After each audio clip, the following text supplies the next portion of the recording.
नमस्कार दोस्तों, मैं हूं दीपक कुमार, आपका बहुत बहुत स्वागत करता हूं। तो चलिए दोस्तों, आज के इस सेशन में हम लोग पढ़ने वाले हैं सिंधु घाटी सभ्यता के बारे में। ठीक है, और सिंधु घाटी सभ्यता को ही जो है हड़प्पा सभ्यता के नाम से भी हम लोग जानते हैं। तो आइए पहला पॉइंट क्या है पढ़ते हैं। कहते हैं सिंधु घाटी सभ्यता को हड़प्पा सभ्यता के नाम से भी जाना जाता है। जी हाँ, सिंधु घाटी सभ्यता को ही जो है हम लोग हड़प्पा सभ्यता के नाम से जानते हैं। उसके बाद है कहता है कि इस सभ्यता का सबसे पहला नगर हड़प्पा ही था। यानी सिंधु घाटी सभ्यता में आपको सबसे पहला नगर पूछा जाए तो वो कौन सा नगर था, वो हड़प्पा ही सबसे पहला नगर था। ठीक है, चलिए आगे बढ़ते हैं। नेक्स्ट है, इस सभ्यता को कांस्य युगीन सभ्यता भी कहा जाता है। जी हाँ, हड़प्पा सभ्यता को ही जो है कांस्य युगीन सभ्यता भी कहा जाता है, क्योंकि कांसा का खोज जो है इसी सभ्यता में हुआ था। इस सभ्यता का सबसे ज़्यादा अवशेष सिंधु नदी के किनारे ही प्राप्त हुआ था। यानी हड़प्पा सभ्यता का सबसे ज़्यादा अवशेष पूछा जाए तो वो जो है किस नदी के किनारे था, तो सिंधु नदी के किनारे ही जो है हमें सबसे ज़्यादा जो है हड़प्पा सभ्यता का अवशेष प्राप्त हुआ था। इस सभ्यता को कांस्य युगीन सभ्यता कहा जाता है, क्योंकि कांसा का खोज इसी सभ्यता में हुआ था। तो ये बात हम लोग पढ़ चुके थे इससे पहले। तो कांसा जो है ना, वो किससे मिल के बना होता है? कांसा जो है तांबा और टीन से मिल के बना होता है। तांबा और टीन का जो है एक मिश्रण होता है, और उसी मिश्रण को हम क्या बोलते हैं? कांसा बोलते हैं।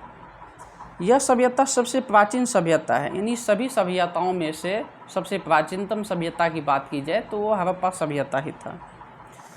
कहा जाता है कि हड़प्पा सभ्यता की आकृति जो है वो त्रिभुजाकार थी। हड़प्पा सभ्यता की आकृति जब पूछा जाए तो आप क्या जवाब दोगे कि हड़प्पा सभ्यता की आकृति जो है त्रिभुजाकार थी। एक इतिहासकार था जिसका नाम था गार्डन चाइल्ड। गार्डन चाइल्ड नामक इतिहासकार ने बताया कि यह सभ्यता प्रथम नगरीय क्रांति सभ्यता है। यानी प्रथम नगरीय क्रांति सभ्यता के बारे में पूछा जाए तो कौन सा सभ्यता बताना है, तो वो हड़प्पा सभ्यता ही थी जो प्रथम क्रांतीय सभ्यता के नाम से जाना जाता है। हड़प्पा सभ्यता के टाइम पीरियड की बात करें, समय अवधि की बात करें, तो इसका समय अवधि जो है 2500 BC से लेकर के 1500 BC तक जो है माना जाता है। और ये टाइम पीरियड जो है ये किससे पता चलता है, तो ये जो है ना कार्बन डेटिंग से पता चलता है। कार्बन डेटिंग के माध्यम से ही जो है इसका टाइम पीरियड जो है निकालना संभव हो सका। और टाइम पीरियड का जो है टाइम पीरियड इसका निकालना संभव हो गया किसके माध्यम से, तो कार्बन डेटिंग के माध्यम से। और कार्बन डेटिंग का खोज जो है एक वैज्ञानिक ने किया था जिसका नाम था फ्रैंक बिवार्ड रिब्बी।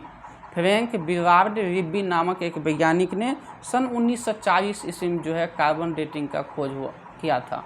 और कार्बन डेटिंग का जो है उसका मुख्य उपयोग है यानी किसी भी समय अवधि को पता लगाना। ठीक है, चलिए आगे बढ़ते हैं हम लोग। कहता है कि हड़प्पा सभ्यता जो है ना वो एक प्रकार से मातृ प्रधान सभ्यता था। यानी हड़प्पा सभ्यता जो है मातृ प्रधान सभ्यता था, अर्थात माँ का जो है वहाँ पे बहुत विशेष दर्जा था। माँ को जो है बहुत मान सम्मान के साथ जो है पेश आते थे। ठीक है, और जाति विहीन समाज था। यानी हड़प्पा सभ्यता के जो उस नगर के जो वासी सब थे, जो वहाँ के जनता सब थे, वो क्या था, वो मतलब जाति विहीन था। यानी किसी भी प्रकार का वहाँ पे जात पात का भेदभाव नहीं था, जाति विहीन जो है वहाँ पे समाज था। कहा जाता है कि यह एक प्रकार से नगरीय सभ्यता थी।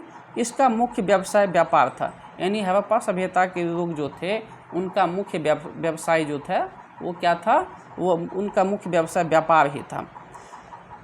चलिए आगे बढ़ते हम लोग। बात किया जाए हड़प्पा सभ्यता के नगर नियोजन की।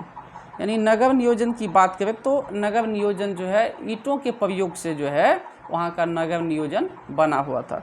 ईंट में बात किया जाए तो पक्की ईंट का जो है बना हुआ था और कच्ची ईंट का भी बना हुआ था। ठीक है, पक्की ईंट का जो है उपयोग जो खास करके वहाँ पे जब विशाल भवन सब बनाया जाता था तो वहाँ पे पक्की ईंट का प्रयोग किया जाता था।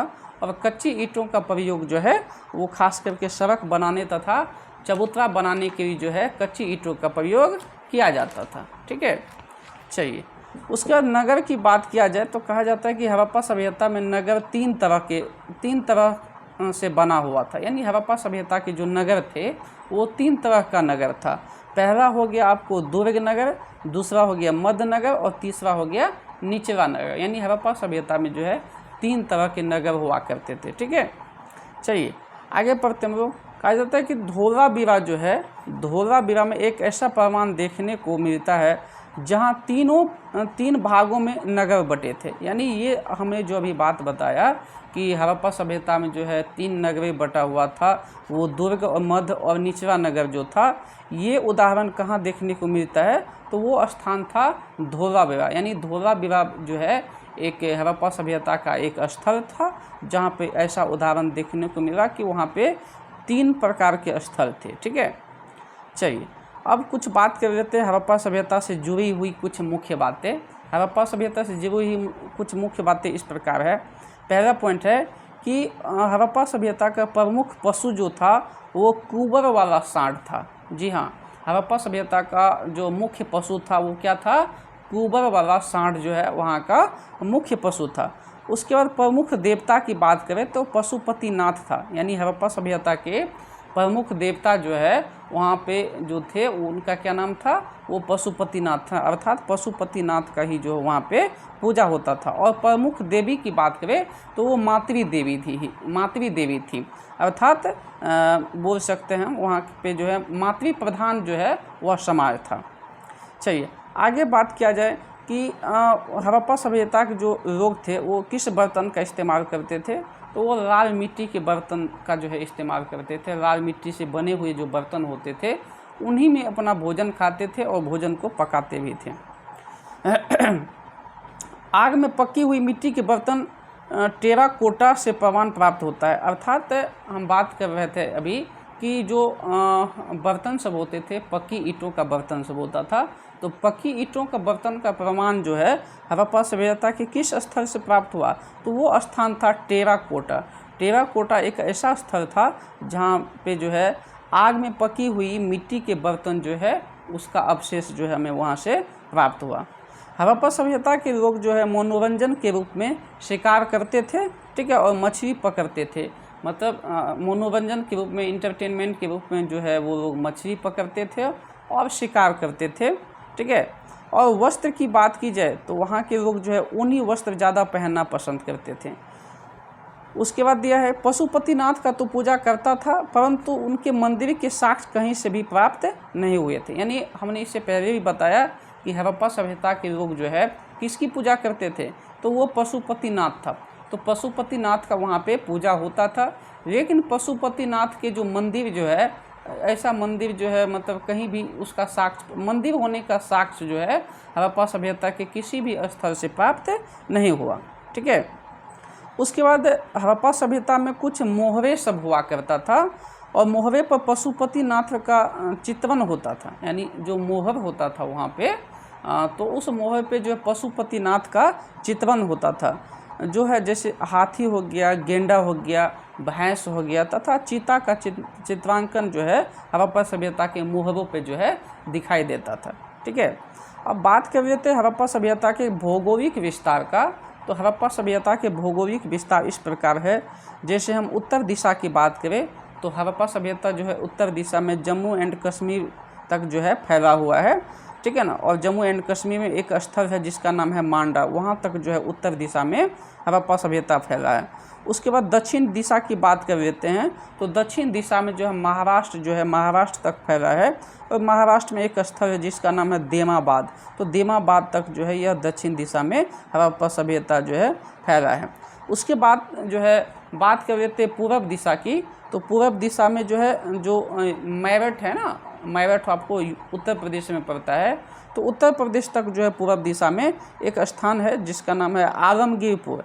आलमगीरपुर तक जो है पूर्व दिशा में हड़प्पा सभ्यता का जो हड़प्पा सभ्यता जो है फैला हुआ था। उसके बाद पश्चिम दिशा की बात कर लेते हैं तो पश्चिम दिशा में आपको एक बलूचिस्तान जगह पड़ता है जो पाकिस्तान में अब है। तो वहाँ तक जो है बलूचिस्तान तक जो है वो हड़प्पा सभ्यता का जो है साम्राज्य जो है वहाँ तक फैला हुआ था।